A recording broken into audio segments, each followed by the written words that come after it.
तो हेलो, इस वीडियो में मैं बात करने वाला हूँ थायरोटॉक्सिकोसिस की। तो थायरोटॉक्सिकोसिस जो होता है इसको हम टॉक्सिक गोइटर बोल सकते हैं। तो इसमें क्या होता है कि ये जो होता है एक कॉम्प्लेक्स डिसऑर्डर है जिसके अंदर आपका थायराइड हार्मोन जो है उसका लेवल जो है वो इंक्रीज हो जाता है, और ये इंक्रीज हो गया, हाइपरथायरॉयडिज्म जो हो गई, एंड ये मैनिफेस्ट करता है clinically with various sign and symptom के साथ आपके बॉडी सिस्टम में। तो इसके कोज क्या हो सकते हैं, कोज पे आते हैं। इसके कोज क्या हो सकते हैं, तो इसके कोज में देखिएगा क्या होता है कि हो सकता है या तो प्राइमरी थायरोटॉक्सिकोसिस हो सकता है सेकेंडरी हो। प्राइमरी जो होता है उसमें क्या होता है कि उसमें ग्रेव्स डिजीज आ गया आपका, ठीक है। उसके बाद डिफ्यूज गोइटर आ गया। तो ये सब इसके कोज ये हो सकते हैं प्राइमरी थायरोटॉक्सिकोसिस। और सेकेंडरी जो होता है उसमें आपका नोडुलर गोइटर जो होता है वो आता है। तो यहाँ पर इसके अंदर इसको हम प्लम्बर, जो ये मल्टी नोडुलर जो होता है इसको प्लम्बर प्लम्बर नहीं प्लम्बर डिजीज़ भी बोल सकते हैं। अब यहाँ पर एक होता है टॉक्सिक, यहाँ पर सोलिटरी टॉक्सिक नोडुल भी इसका एक कोज होता है। मान लो एक सिंगल नोडुल बन गया टॉक्सिक, तो ये भी इसका कोज हो सकता है। सोलिटरी या सिंगल बोल सकते हैं।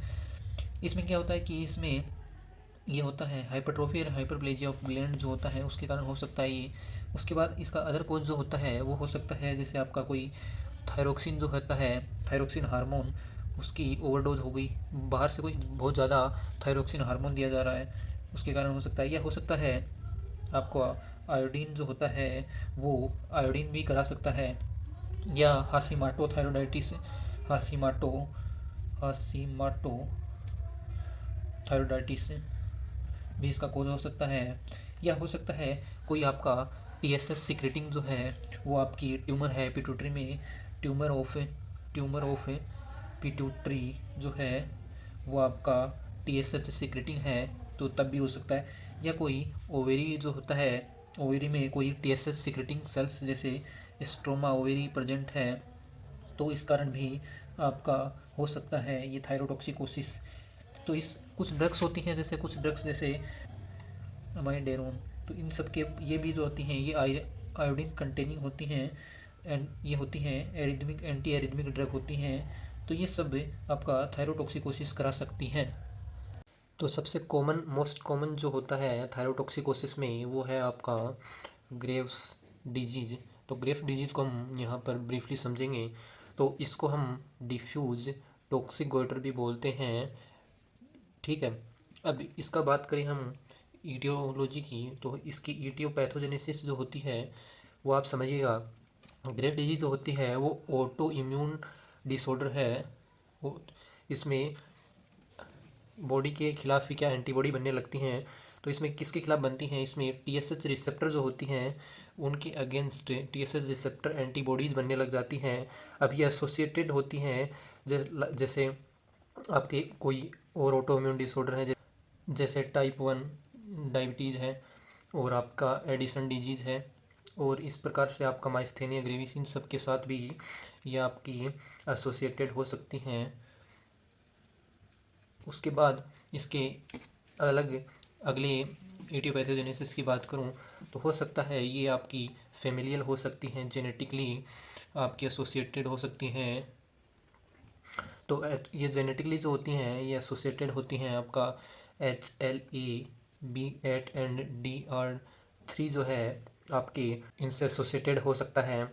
और इसके अलावा अगर बात करूं तो ये आपके थायराइड स्टिमुलेटिंग इम्यूनोग्लोबुलिन्स जो होते हैं and long acting thyroid stimulator जो होते हैं वो भी इसके पैथोलॉजिकल चेंजेस के लिए रिस्पॉन्सिबल हो सकते हैं। और आपका अलग ये फीमेल्स में कॉमन होता है, and ये जो होता है आपके इमोशन स्ट्रेस यंग एज में आपको कंसिडर मिलेगा, ठीक है, इन फैक्टर से। अब इसके पैथोलॉजी की बात करूँ, पैथोलॉजी इतनी पूछी तो नहीं जाती है लेकिन फिर भी बात कर लेता हूँ। तो इसकी पैथोलॉजी जो होती है वो देखिएगा, इसमें क्या होते हैं कि जो मैंने बताया आपका जो कि इसको ट्रिगर करते हैं, तो वेरियस ट्रिगरिंग फैक्टर जो होते हैं ये आपके ये जाएंगे टी हेल्पर सेल को सेंसिटाइजेशन करेंगे, sensitization of T helper helper cells lymphocyte जो होते हैं उनको। उसके बाद इसमें जो होते हैं स्टिमुलेट करेंगे आपके बी लिम्फोसाइट को, और ये जो होता है यहाँ पर प्रोडक्शन होगा इसका यहाँ पर प्रोडक्शन होगा antibody, thyroid stimulating immunoglobulins and long acting thyroid stimulator जो होते हैं इनका यहाँ पर प्रोडक्शन होगा। और देन आपका यहाँ पर थायराइड स्टिमुलेटिंग इम्यूनोग्लोबुलिन्स जो होते हैं वो आपके थायराइड ग्लैंड को ग्रो करेंगे एंड सिंथेसिस करेंगे axis thyroid hormone T3 and T4 को यहाँ पर बढ़ा देंगे। तो ये इसकी पैथोजेनेसिस आपको इतना ध्यान में नहीं रखना है। इसके बाद आइए इसके क्लिनिकल फीचर पे। तो क्लिनिकल फीचर में ये इंपॉर्टेंट है, आप ध्यान से सुनिएगा। आपको थायराइड स्वेलिंग देखने को मिलेगी सबसे पहले।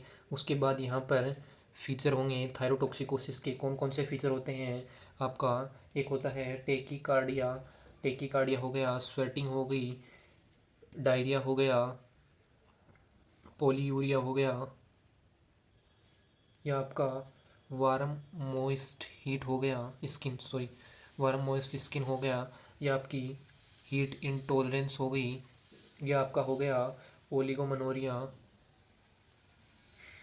या आपका इरिटेबिलिटी,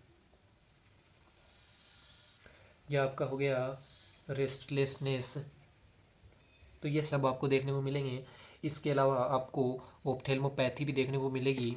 तो ऑप्थेल्मोपैथी जो होता है,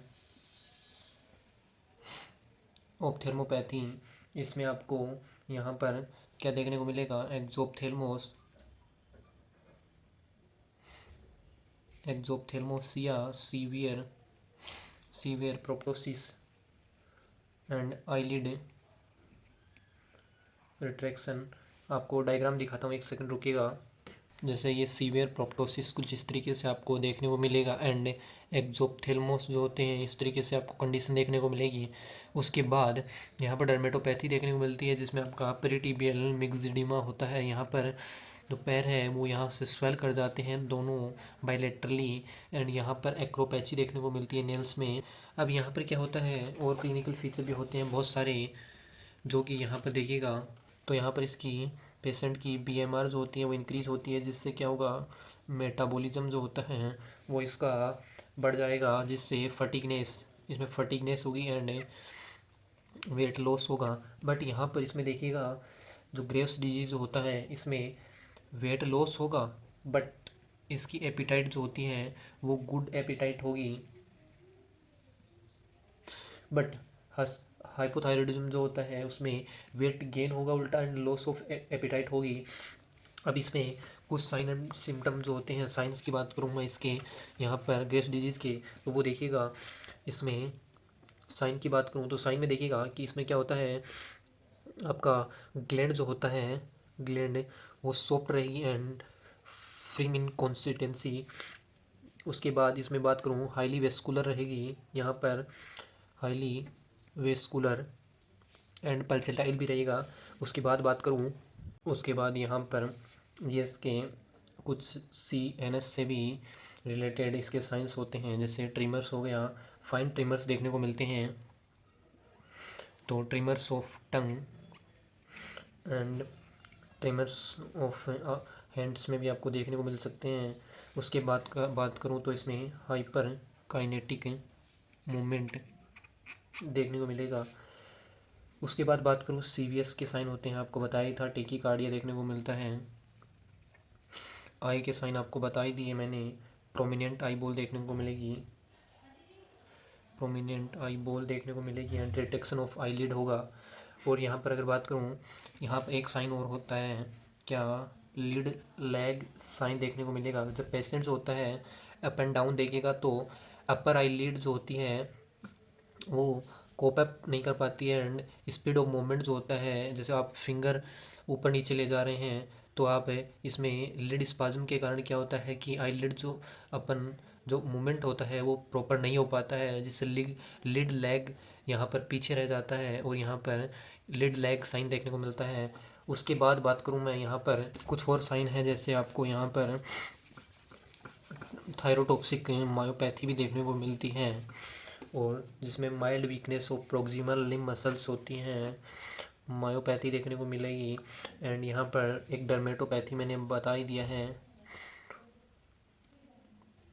डर्मेटोपैथी भी मिलती है। बाइलेटरल सिमेट्रिकल डिपोजिशन होता है मिक्सिमेटर टिश्यू का, और यहाँ पर आपको पता ही है स्वेलिंग होती है ये obliteration of initial lymphatic of by mucin के कारण। और यहाँ पर ये बताई दिया था प्री टीबियल मिक्सिडिमा देखने को मिलता है आपको यहाँ पर। उसके बाद यहाँ पर acropachy clubbing of finger and toes ये देखने को मिलेगा। उसके बाद बात करूँ यहाँ पर इसके मैनेजमेंट की, तो मैनेजमेंट में इन्वेस्टिगेशन कराएंगे आप।